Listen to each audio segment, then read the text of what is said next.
Gusto mo bang malaman kung mahal ka ng isang tao o kung mahal ka ng mahal mo? Sa simpleng paraan, malalaman mo gaya na lamang ng frequent eye contact at sa kilos. Mararamdaman mo na mahal ka niya sa pamamagitan ng madalas na pag-eye contact at sa mga kilos na pinapakita niya sa'yo. At isa pa, malalaman mong mahal ka ng isang tao kapag wag mo siyang i-text ng isang araw, dalawang araw. Magtataka yan sa'yo, mag-iisip yan.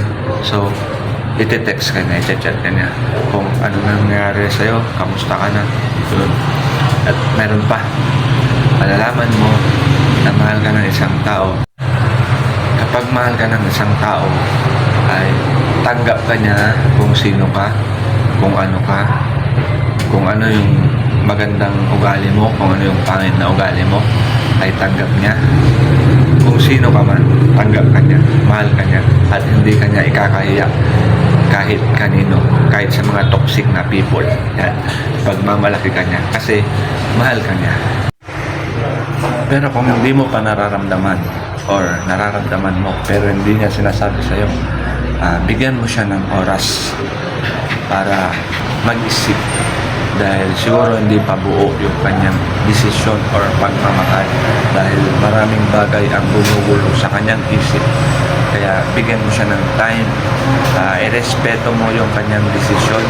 Kung talagang mahal mo siya, willing kang maghintay para sa kanya dahil true love is patient. Kapag naghintay ka dahil mahal mo siya, magiging worth it yan sa dulo. Mas masarap enjoy yan, lasapin yung pagmamahal ng dalawa na hindi minadali at naghintay kayong pareho ng tamang pagkakataon.